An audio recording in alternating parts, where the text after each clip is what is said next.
Good morning, everybody. Good morning. How are you? Yep, we're going live. So I was listening to this song this morning. I love it. I remember about 5 or 6 years ago, this song by Brian Courtney Wilson was getting me through, and it's titled Worth Fighting For. Of course, I'm not going to play it because I don't want YouTube and all the other social media programs or settings to ban my recording.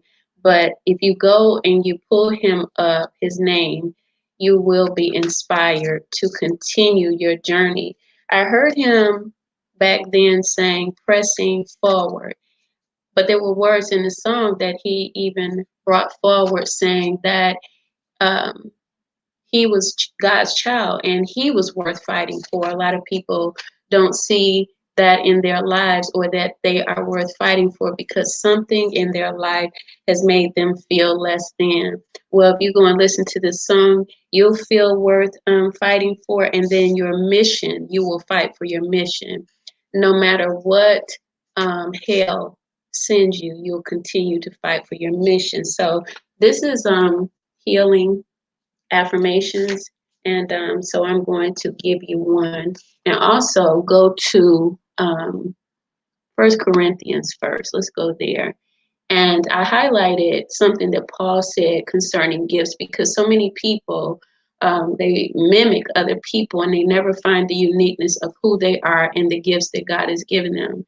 So in 1 Corinthians 12, uh, 4 through 5, Paul says, now there are diversity of gifts, but the same Spirit.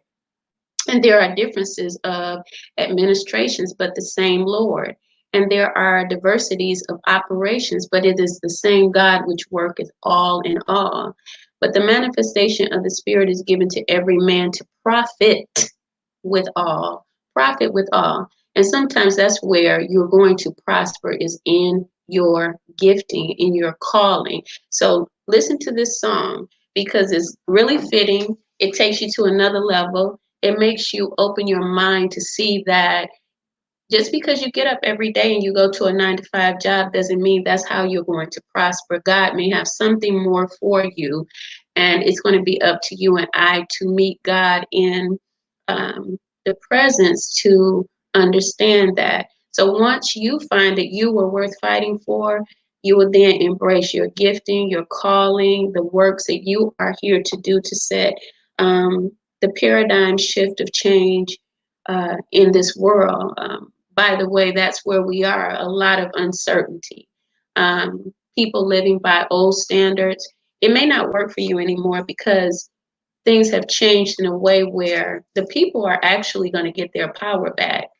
And whether we believe it or not, I remember my kids telling me, Mom, you just kind of, you're out there. But they listen because it's different from what other people are saying. Anyway, they would say you're just way out there, and I'm like, yeah, these political people, they're not working for you, dude. Okay, and so I don't really care what anybody says about that. I see the big picture, even what Jesus is saying, because all through the Bible, it shows that he was not following them, but people put him in that, paradigm of religion, and he was a spiritual individual, a spiritual energy, a spiritual man embodying the spirit of freedom for people. Freedom is key. Salvation is key. So let's get with the affirmations, right? Just one, maybe. Let's see how we feel. All right. So here we go. Connecting. It says connecting with our higher self. That is the Christ in you. Connecting with your higher self. And I maybe this might be a chance for us to get out of the mindset of prejudice in relation to how people worship and how people have been brought into the spirit. I remember when I was coming in a long time ago, I heard the words, by loving kindness have I drawn thee. Love has been so perverted. I can say even for myself that I've lost love and I found it again. It's awesome to renew it, but it's also so awesome to know it in the uh, entirety of what Jesus is saying, because it sacrifices. Love sacrifices, and truly love sacrifices, but it learns from the sacrifices it makes um, concerning life. For instance, if you have been someone that's made great sacrifices, don't think that you've lost anything. If you've given and given, don't think that you've lost anything, because that's your harvest. We're not motivated by people receiving and giving back. However, I do believe that we must teach people that understanding. I don't believe that you will plant in some gardens and then, you will reap somewhere else. I think it's important for us to teach people the power of reaping and sowing in our houses, in our communities, because if you have your family understanding that process, what's going to happen is they're going to circulate around.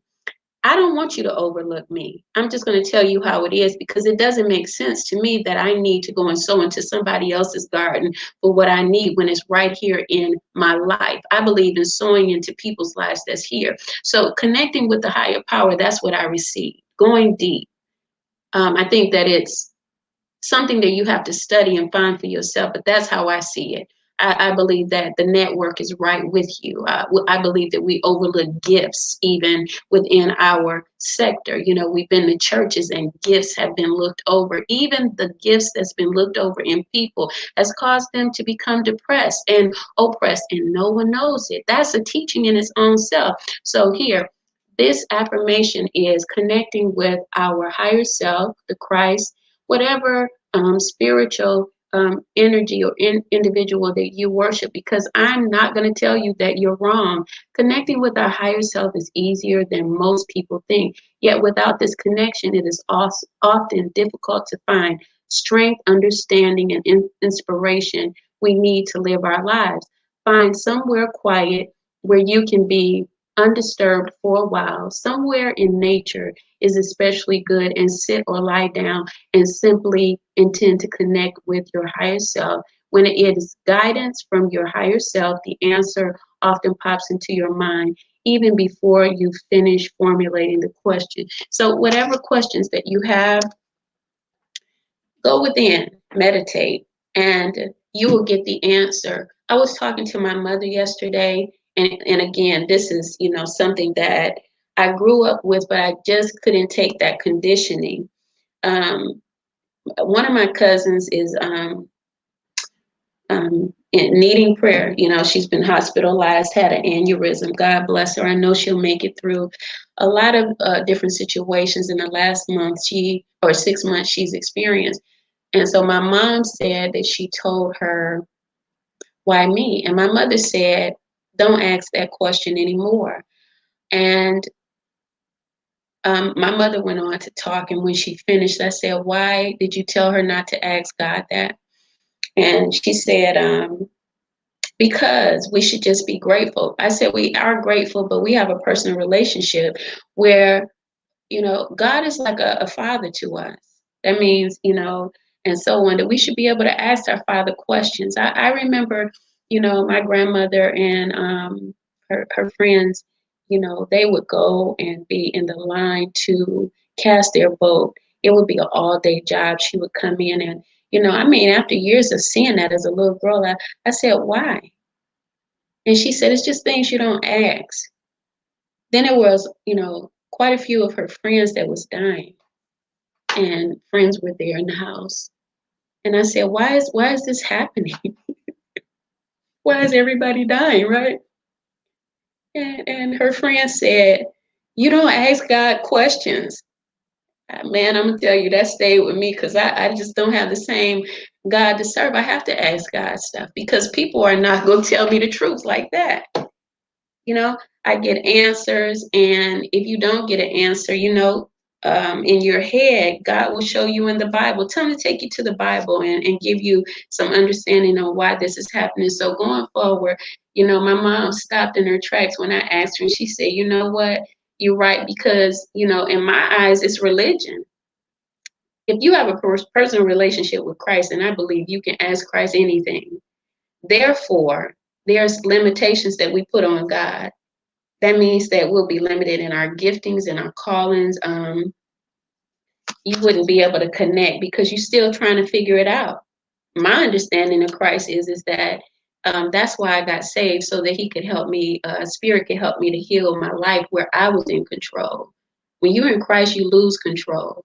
That's how it is. And so, that's hard. And it is a hard pill to swallow when the ego has been, leading your life. But the ego leads you to destruction because the ego is our personal self. It is the part of us that's learned from the structure of the world and our environment. What did we learn from it? To destroy ourselves. That's what it's doing all over. I need to go within and learn how to rebuild myself. And that's where Christ comes in. That's when when you take that, you do that prayer, the sinner's prayer over there in Romans 10. That's what it's about, releasing yourself from the control of your life. Now spirit is able to take you back and make you remember your soul contract, why you're here, so you can begin to fulfill your mission.